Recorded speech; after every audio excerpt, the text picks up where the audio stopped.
प्रिय विद्यार्थियों, आज हम एमए हिंदी चतुर्थ सेमेस्टर के अंतर्गत प्रश्न पत्र अष्टम जिसका शीर्षक है अष्टम प्रश्न पत्र का आपका शीर्षक है जनपदीय भाषा साहित्य छत्तीसगढ़ी। तो जनपदीय भाषा साहित्य छत्तीसगढ़ी के अंतर्गत छायावाद के प्रवर्तक मुकुटधर पांडे के जीवन एवं रचना संसार पर बातचीत करेंगे। मैं doctor Bhuwal Singh Thakur, assistant professor, government PG college Bhakhara, district Dhamtari. Mukutdhar Pandey के जीवन और रचना संसार को जानना है बच्चों, तो आप टेक्स्ट बुक का मदद लीजिए।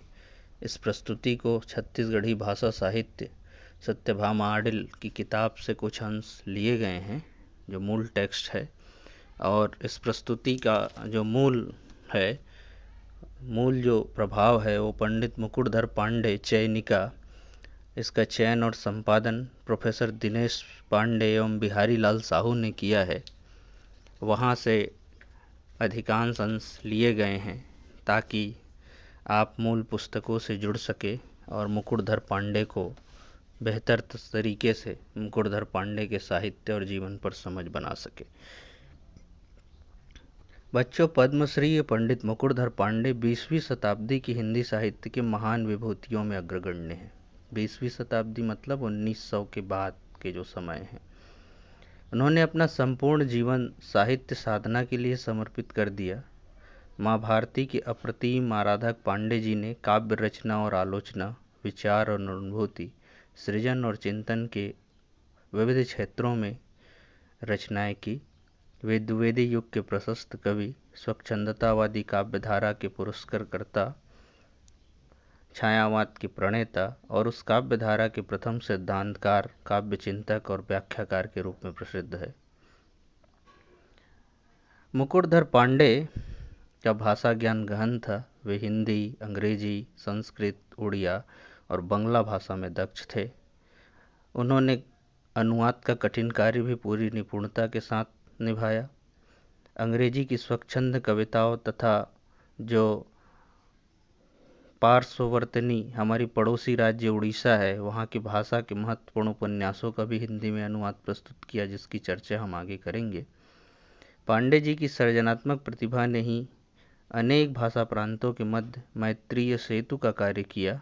हमारी जो छत्तीसगढ़ी थी अन्य भाषाओं से जुड़ी, ये कहने का मतलब है। पांडे जी अपनी जन्मभूमि एवं मातृभाषा को लेकर शीर्ष सम्मान रखते थे। उनकी ही प्रीति के फलस्वरूप छत्तीसगढ़ी भाषा और साहित्य की श्रीवृद्धि हुई। उन्होंने विश्ववंद्य कवि कालिदास की कालजयी कृति मेघदूत का छत्तीसगढ़ी में श्रेष्ठ भावानुवाद किया। वस्तुतः पंडित मुकुटधर पांडे को उनकी प्रदीर्घ एवं साहित्य सेवा के कारण ही साहित्य देवता का उपाधि भी दिया जाता है जन सामान्य के द्वारा। आज उनकी समस्त कला हिंदी साहित्य जगत की एक प्रदीप्त धरोहर के रूप में हमारे सामने मौजूद है। अब आते हैं उनके जीवन की ओर। पंडित मुकुटधर पांडे का जो जन्म है वो छत्तीसगढ़ प्रदेश अंतर्गत, अब छत्तीसगढ़ है, जब उनका जो मध्य प्रदेश था या मध्य प्रांत था, तो अभी जो हमारा छत्तीसगढ़ है उसमें एक जांजगीर चांपा नाम का जिला है बच्चों। वहाँ का बालपुर नाम का जगह है जिसको साहित्यकारों का तीर्थ भी कहा जाता है। अब क्यों कहा जाता है आगे हम बताते हैं। बालपुर गांव में जो जांजगीर चांपा जिला में है, 30 सितंबर सन 1895 में इनका जन्म हुआ। उन्हें रचनात्मकता के संस्कार अपने प्रख्यात पांडे कवि कुल के साहित्यिक परिवेश से प्राप्त हुए। उनके पितामह पंडित शालिग्राम पांडे और पिता पंडित चिंतामणि पांडे साहित्यिक अभिरुचि के व्यक्ति थे। उन्होंने अपनी बखरी में ही पार्वती पुस्तकालय की स्थापना की थी। घर में पुस्तकालय बनाए थे जो सबके लिए ये लोग खोलते थे, खुद भी पढ़ते थे। एक शानदार परंपरा छत्तीसगढ़ में ये देखने को मिल रहा है कि इस जगह में इन्होंने पार्वती पुस्तकालय का निर्माण कराया। पुस्तकालय बड़ी समृद्ध थी और उसमें समकालीन पत्र पत्रिकाएं बड़ी संख्या में आती थी। पांडे जी के जो बड़े भाई थे पुरुषोत्तम प्रसाद पांडे और एक और बड़े भाई थे पंडित लोचन प्रसाद पांडे, जो प्रख्यात इतिहासकार और साहित्यकार हैं। इन्होंने सबने मिलकर साहित्य को बहुत आगे बढ़ाया। पंडित पुरुषोत्तम प्रसाद पांडे के बारे में जानते हैं। ये मूलतः गद्यकार थे बच्चों। उनकी कथाकृति लाल गुलाब और लघु निबंधों की पुस्तक लेखमाला प्रकाशित थी। पंडित लोचन प्रसाद पांडे जो है, इनके और भाई थे जो द्विवेदी युग के एक प्रसिद्ध कवि हैं। इनका भी उल्लेख शुक्ल जी करते हैं अपने इतिहास में। पंडित लोचन प्रसाद पांडे को मुकुटधर पांडे जी अपने प्रेरक और गुरु मानते थे। पांडे जी को उनके प्राकृतिक वैभव से परिपूर्ण परिवेश ने भी प्रभावित किया और वे काव्य सृजन की दिशा में प्रवृत्त हुए।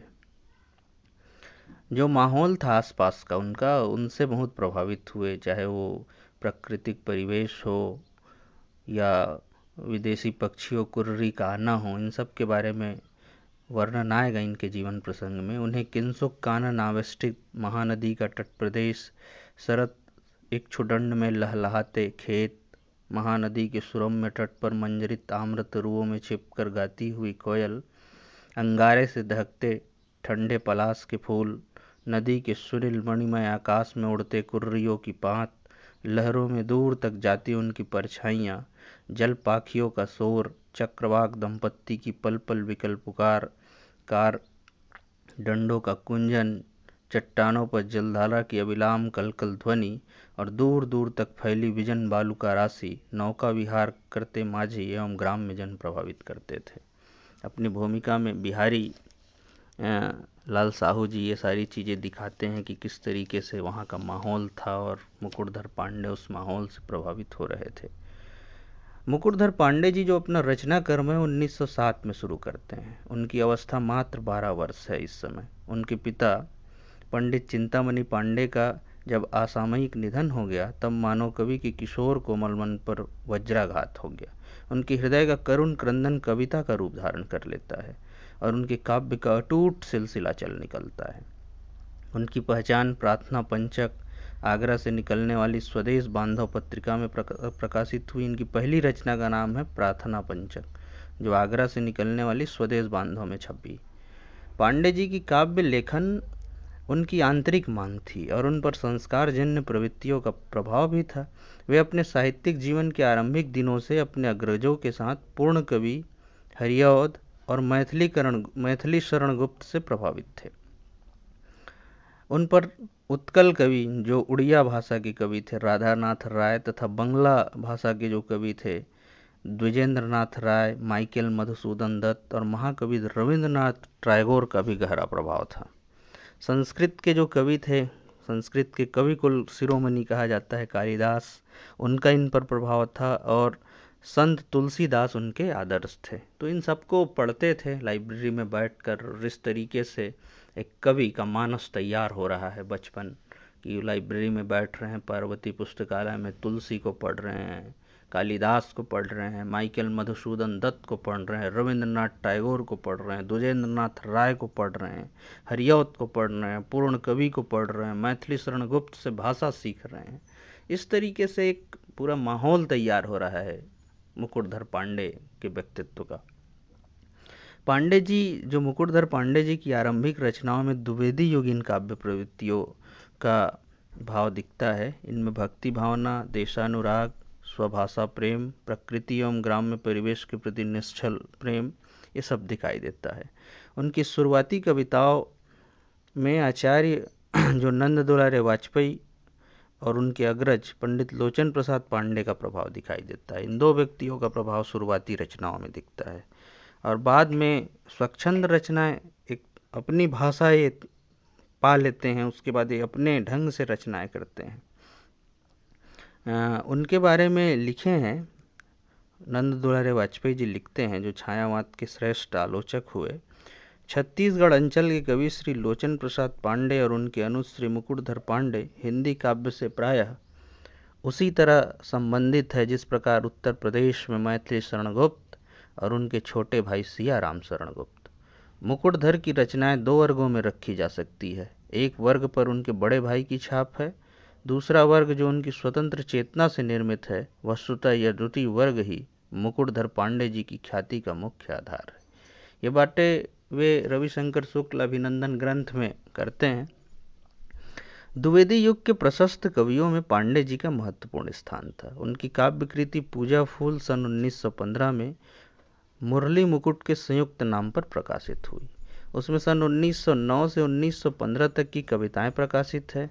पूजा फूल में मुकुटधर जी की ऐसी रचनाएं हैं बच्चों जिसमें बाल सुलभ जिज्ञासा है, कौतूहल है, प्रकृति के प्रति अगाढ़ आत्मीयता है, प्रगाढ़ आत्मीय राग दिखता है प्रकृति के प्रति। प्रकृति और मानव का एक संबंध जिसे मानवीकरण का रूप देते हैं पंत प्रसाद निराला महादेवी, उसकी शुरुआत ये कर चुके थे। इनकी कविताओं में नदी है, प्रभात है, संध्या है, फूल है, चंद्रमा है, प्रकृति के अनेक प्रतीक बिंब आते हैं इनकी कविताओं में। पूजा फूल में स्वच्छंदता के रूप हमें दिखाई देता है जो जिनका प्रसार आगे की रचनाओं में होता है। मुकुटधर पांडे जी ने हिंदी कविता को द्विवेदी युगीन इतिवृत्तात्मक जड़ता से मुक्त कराया। इतिहास से हटाकर उन्होंने मन के भावों में जोड़ दिया कविता को। हिंदी की काव्य धारा जब अभिव्यक्ति के संकट से गुजर रही थी, भाषा की अर्थवत्ता समाप्त हो रही थी, शिल्प और कथ्य की भावभूमि अपनी उर्वरा शक्ति खो रही थी, पांडे जी ने उसे दृढ़ता से संभाला। आचार्य रामचंद्र शुक्ल ने अपने इतिहास ग्रंथ में पांडे जी का ससम्मान स्मरण करते हुए लिखा है, पंडित मुकुटधर पांडे छायावाद के पहले स्वच्छंद मार्ग निकाल रहे थे और उनकी रचनाएं नरेतर प्राणियों की गतिविधियों का भी राग रहस्यपूर्ण परिचय देती हुई स्वाभाविक स्वच्छंदता की ओर झुकती मिलेगी। प्रकृति प्रांगण के चर अचर प्राणियों का रागपूर्ण परिचय, उनकी गतिविधि पर आत्मीयता व्यंजक दृष्टिपात, सुख दुख में उनके साहचर्य की भावना, ये सब बातें स्वाभाविक स्वच्छंदतावाद के पदचिन्ह हैं। ये बातें हिंदी साहित्य का इतिहास में आचार्य शुक्ल कहते हैं। पंडित, अब हम जब आते हैं, ये सारी चीज़ें उनके जीवन के बारे में इन सब लोगों ने कहा। अब जो सबसे महत्वपूर्ण बात है बच्चों, उस पर आते हैं कि पंडित मुकुटधर पांडे को छायावाद का जनक क्यों कहा जाता है, क्या क्या चीज़ें हुई। ये बहुत इम्पोर्टेंट है, इस पर टिप्पणी भी आ सकती है, ये ध्यान से देखिए। पंडित मुकुटधर पांडे प्रकृति के कवि थे, ये तो तय है क्योंकि छायावाद से जुड़े हैं। उनकी ख्याति प्रकृति के रहस्य संकेतों के कवि और मानवीय करुणा के स्वर साधक के रूप में रही है। उन्होंने हिंदी कविता को नया संबल, नया कलेवर दिया ही, उन्होंने नई काव्यधारा का प्रवर्तन करते हुए उसे छायावाद की संज्ञा दी। मुकुटधर पांडे ने छायावाद को साहित्य की नवीन और अनिवार्य शैली कहा और इसकी संबंध स्वतंत्रता की उत्कट इच्छा से जोड़ा। कवि प्रकृति से स्वतंत्र चेता होता है, भावना ही उसकी पूंजी होती है। अतः कवि जीवन और जगत के प्रति, प्रकृति और परिवेश के प्रति प्रगाढ़ प्रेम दर्शाता है। वह फूल को हंसी हंसी कहता है। पद्मलाल पुन्नालाल बख्शी ने पांडे जी की कुर्री के प्रति रचना को छायावाद की प्रथम रचना माना है। पद्मलाल पुन्नालाल बख्शी जी ने कहा था कि जो कुर्री के प्रति जो कविता है वो पहली रचना है। वस्तुतः यह रचना इतिहास बनाने वाली रचना है और यह हिंदी साहित्य की अमर कृति है। असल में छायावाद नाम बाद में आया, रचना के धरातल पर उसकी प्रवृत्ति पहले आ चुकी थी। यह शब्द छायावादी कवियों से नहीं, पंडित मुकुटधर पांडे ने दिया। ये बिहारी लाल जी का कहना है जो इसकी भूमिका लिख रहे हैं। पंडित मुकुटधर पांडे छायावाद के अग्रदूत थे। यद्यपि पांडे जी छायावाद के प्रतिनिधि कवि नहीं बन सके, तथापि छायावादी कविता के विकास क्रम में उनका महत्वपूर्ण योगदान रहा। जबलपुर से एक पत्रिका प्रकाशित होती थी बच्चों, श्री शारदा। उसमें 1920 में 4 लेख प्रकाशित हुए हिंदी में छायावाद, और उन लेखों में ही पहली बार छायावाद शब्द को लेकर या छायावाद की विशेषताओं को लेकर या छायावादी काव्य आंदोलन को लेकर पहली बार एक सुसंगत विचार प्रस्तुत हुआ, जिसकी चर्चा बाकायदा छायावाद के सबसे प्रामाणिक पुस्तक, जिस किताब को माना जाता है छायावाद, जिसके लेखक नामवर सिंह है, वे भी मुकुटधर पांडे को हिंदी में छायावाद निबंध के लिए याद करते हैं। तो जुलाई से दिसंबर तक अंकों में छायावाद विषयक लेख छपे। छायावाद का नामकरण करते हुए मुकुटधर पांडे जी की धारणा थी, वे कहते हैं, ये ध्यान से सुनिए, उसमें छायावाद अर्थ का अभ्यास था जो काव्य शास्त्र में कथित व्यंग या ध्वनि से भिन्न था। भावों में एक धुंधलापन था, मानो भाव नहीं भाव की छाया हो। बस इसी बुनियाद पर मैंने छायावाद नाम रखा, ये इनका कहना है। पांडे जी छायावाद के संपोषक और समर्थक दोनों थे। उन्होंने रूढ़िवादी काव्य शास्त्र के मार्ग से हटकर काव्य के मानदंडों को विस्तार देने की दिशा में महत्वपूर्ण प्रयास किया। कविता के संकीर्ण मार्ग को व्यापक बनाने वाले कवियों को उन्होंने नैतिक साहस देकर उनका मनोबल ऊंचा उठाया और 1921 में उन्होंने लिखा, मुकुटधर पांडे लिखते हैं कि कविता के लिए एक नीति अथवा नियम आवश्यक है, पर यह नहीं कि वह साहित्य में हिमालय सा अचल बना रहे, उसमें कोई परिवर्तन न किया जा सके और न कोई नवीनता ही लाई जा सके। पांडे जी मानते हैं कि कविता रीति ग्रंथों की अनुगामिनी नहीं, बल्कि रीति ग्रंथ ही कविता की अनुगामिनी है। जो बातें बाद में पल्लव की भूमिका में पंत ने कहा कि छायावाद का घोषणा पत्र माना जाता है पल्लव की भूमिका को, उसमें रीति काल के जो विशिष्टताएं हैं या रीति ग्रंथों की जो विशिष्टता है, जो ब्रज भाषा काव्य उस समय का था और किस तरीके से नायिका वर्णन तक उस सिमट कर रह गया था, देश दुनिया से उसका संबंध कट सा गया था, इसका विरोध करते हैं और कविता को देश काल से जोड़ने की बात कहते हैं, कविता को जड़वानी बनाते हैं। वही बात ये कह रहे हैं मुकुटधर पांडे जी कि रीति ग्रंथ, रीति काव्य की अनुगामिनी नहीं है कविता। मुकुटधर पांडे ने जब छायावाद का नामकरण किया तब उन्होंने अपने युग के जो आसपास बड़े सुधी काव्य चिंतक थे उनसे बातचीत भी किया। छायावाद के स्थान पर पंडित महावीर प्रसाद द्विवेदी ने भावना योग और अपरोक्ष ज्ञानवाद तथा बख्शी जी ने भक्तिवाद या अध्यात्मवाद नाम सुझाए, पर ये नाम पांडे जी को जचे नहीं। तब उन्होंने छायावादी काव्यांदोलन को युग सापेक्ष सिद्ध किया और उसके सिद्धांतों का प्रतिपादन किया। पांडे जी ने छायावाद शब्द को मिस्टिसिज्म पर्याय के रूप में व्यवहार किया। अंग्रेजी के मिस्टिसिज्म, जिसको रहस्यवाद भी कहा जाता है, इसका व्यवहार किया और उसके लक्षणों का प्रतिपादन किया। किंतु छायावाद में जब अराजकता आ गई तब 1926 में उससे उसका मोहभंग हुआ और उसकी धारणा बनी कि मिस्टिसिज्म खिलवाड़ की वस्तु नहीं है। छायावाद पर्याय से उसकी गंभीरता नहीं रह जाती। सन 1920 में वे छायावाद को गहन विषय मानते थे, किंतु 1926 में चाहे जैसा लिख मारना अंट संट लिखना मानने लगे। मतलब उनकी जो आस्था थी मूलभूत, वो 26 में खंडित होती है और कुछ भी जो लिख रहे हैं वो छायावाद के अंतर्गत आ जा रहा है, ऐसा इनका कहना था। पांडे जी, मुकुटधर पांडे जी छायावाद कालिदास के बारे में बताते हैं। कालिदास को भारतीय संस्कृति की एकता का प्रतीक मानते थे और उनके सभी जो काव्य थे उनका सम्यक इन्होंने अध्ययन किया, उन पर लेख भी लिखा। अनुवादक के रूप में मुकुटधर पांडे जी को द्विवेदी युग में पर्याप्त ख्याति तो मिल ही चुकी थी। उन्होंने 20 वर्ष की उम्र में उड़िया के जो प्रसिद्ध उपन्यासकार थे फकीर मोहन सेनापति, उनके उपन्यासों का हिंदी में अनुवाद कर हिंदी उपन्यास साहित्य की श्रीवृद्धि तो की ही थी।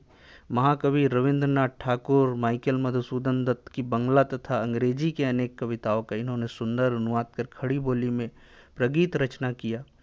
हिंदी में मौलिक लेखन के अतिरिक्त उड़िया रचनाओं का हिंदी में भाषांतरण कर भाषा बिरादरी के बीच एकता का सूत्र जोड़ा। इस प्रकार ऋषि तुल्य हमारे छत्तीसगढ़ के गौरव को पूरे भारत में छायावादी काव्यांदोलन के एक सिद्धांतकार के रूप में, अनुवादक के रूप में और यहाँ के परिवेश को छायावाद के रूप में पहली बार प्रस्तुत कर इन्होंने एक देशज अभिव्यक्ति को राष्ट्रीय अभिव्यक्ति के साथ जोड़ने का बड़ा कार्य किया। छत्तीसगढ़ी का मेघदूत का छत्तीसगढ़ी में अनुवाद किया, ये तो चर्चा हो चुकी थी। बच्चों, मैं आप लोगों को एक आखिर में मेघदूत का एक छत्तीसगढ़ी अनुवाद का एक पद सुनाता हूँ, आप लोग जरूर पढ़िएगा। कालिदास की जो श्रेष्ठ रचना है मेघदूत, संदेश काव्य है ये, कि कैसे यक्ष को संदेशवाहक बनाकर, यक्ष कैसे बादल को संदेशवाहक बनाकर भेज रहे हैं अपने मन की बातें अपने प्रिय के पास।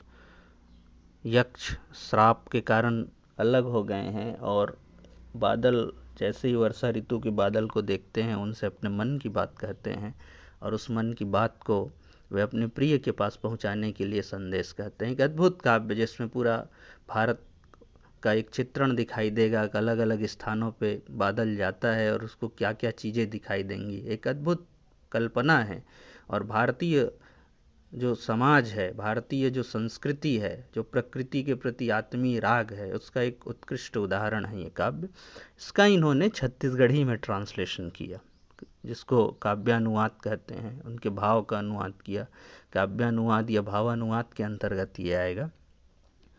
यक्ष एक हर अपन काम माँ गलती कुछु कर डारिस, तब कुबेर हर साप छोड़ अलका ले ओला निकालिस, बच्छर दिन नारी ले ओला बिलग रहे बर पर ही, मोर नगर ला छोड़ कहूँ दुनिया माँ बासा करही, बुढ़िस महिमा यक्ष राम गिरी माँ जा छाइस छानी, जहाँ जानकी के असनांदे भरे कुंड माँ पानी, ओ पहाड़ माँ कै महीना कटगे बिछोह दुख भारी, सोनहा चूरा तरी कसगे बिसरे कभू न नारी, परथस दिन न साड़ के देखिस बढ़ियन बादर छाथे, पर्वत परबल छतला खीसा मारत हाँसी कम बौराते, जे बादर ला देख काम कौतुक हर मन में जागे,